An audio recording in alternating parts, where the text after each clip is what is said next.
Hey guys, Lacey here, back again with another video. Sorry I haven't been posting a lot lately, guys. I've been really busy with work and the kids and stuff. I've been picking up a lot of sneakers lately, but I haven't been able to post any of them. So today I'm doing an unboxing of 4 different pairs of shoes, one of which I didn't actually mean to buy. What had happened was I had purchased off StockX in the past, and I said I would never buy from them again just because the duties on that website are extremely high. I was on their website browsing, and there was a pair of shoes that I wanted. The seller was asking $180 US for the shoes, which was more than what I was willing to pay, because with the StockX shipping and such, the $30 shipping plus the 4% processing fee, $180 comes to $204 or $214 very quickly. So I put in an extremely low bid basically for that size.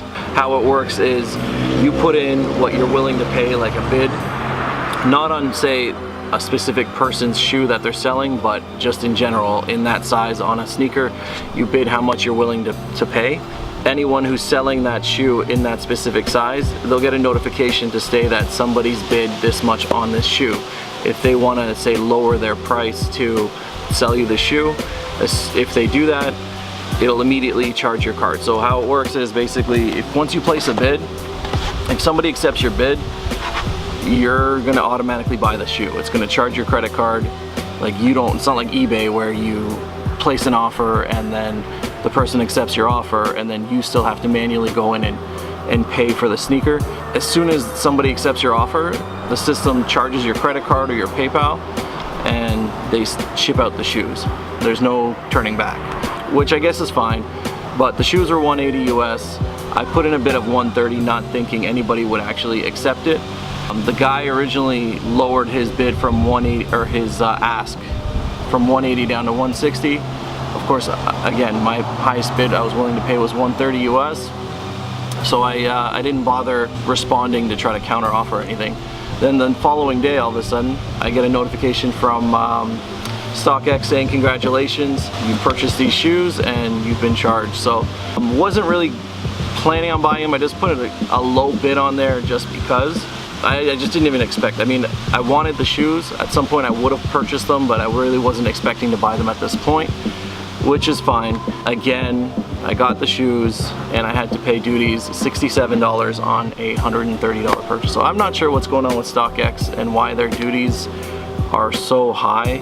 I mean, I purchased from multiple other sites and I never pay that much in duties. So I don't know.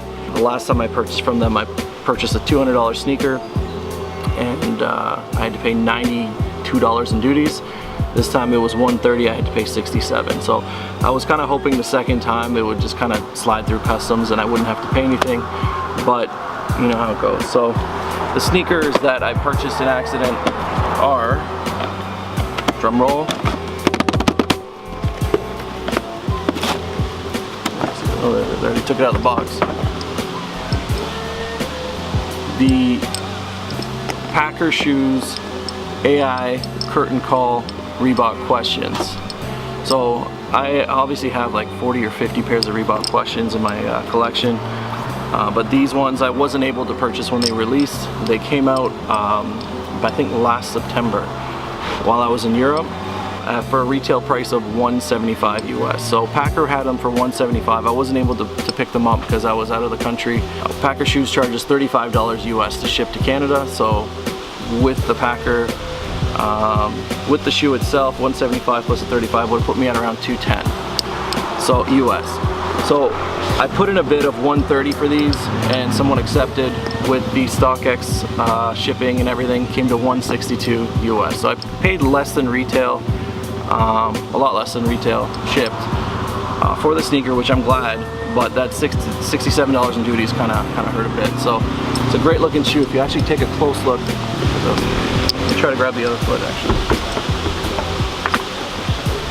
Doesn't have the StockX tag. The upper, in the pictures, I wasn't sure what it looked like a stingray, but if you actually look closely, it looks like and feels like a basketball. Same materials they use on a basketball, but it's blacked out.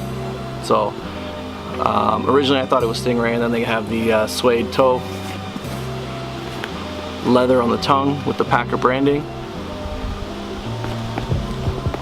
They have AI on the back, on the heel, A on one, I on the other. And another cool touch is the insoles.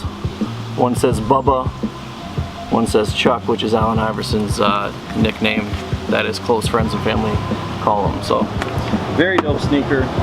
We got a hit of purple on the back, purple suede on the back. And then instead of the Reebok logo on the side here, like the Vector branding, they have the question logo on the side, and then it's 3M.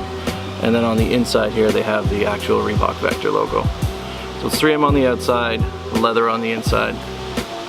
Very, very dope sneaker. I'm glad I purchased them. It's just kind of wasn't expected. I wasn't really planning on buying off StockX, but what can you do? Since we're talking about Allen Iverson sneakers, another sneaker I picked up this week was the Reebok Question Answer 4 Stepover.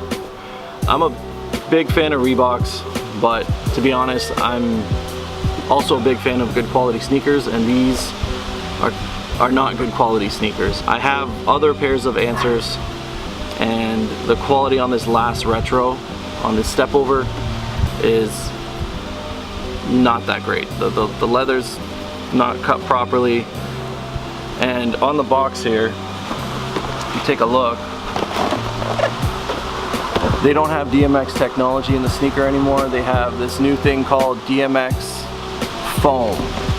So in the past, anyone who's ever worn a pair of these, in the heel, under the insole, there used to be basically actually DMX tech, where when you would take a step on your heel and step forward, you could feel the actual air move from your heel to your toe.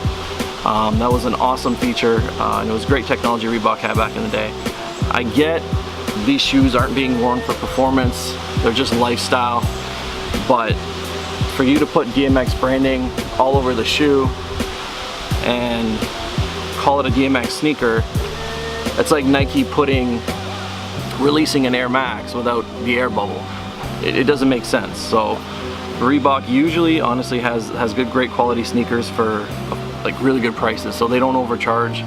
A lot of their classic leathers use top-notch suede and leather. You can get the Horween leather sneakers that they have for a lot less than, say, New Balance's Horween collabs. So usually Reebok is on point when it comes to quality. But these, I mean, they're cool to have in your collection. Another thing I didn't really like is this. The original never had this little flap on the tongue. It's kind of off. I just remember it was like this. That was it. You bought the shoe, there was no little thumb tab that covers the zipper. So that's kind of new. That came out in in the recent retros over the past few years. They kind of added this, maybe, I don't even know how many years ago. It's been a while. They have had this on, but the originals never had this tab on here either. So also the original pair on the insole, from what I remember, it actually had a picture of Allen Iverson. This one just says Reebok. So a few changes on the sneaker itself, but definitely there's no DMX tech in here if anybody's wondering. I'm kind of wondering myself. Reebok is retroing the DMX 10 running shoe this month, or I'm not sure this month or next month, but the last time they retroed it, it didn't have any of the DMX in it, and the shoe was literally called the DMX 10 with all the DMX pods, but it was, again, just for show. So I'm guessing, again, it most likely won't have the DMX technology. Big shout out to whoever sold me these for under retail. Even with the duties, I still came out on top, because everyone else online, eBay, wherever, is asking at least 200 US for these. That's it for today, guys. You know the usual. Like, comment, subscribe, and I'll be back again with another video. Peace.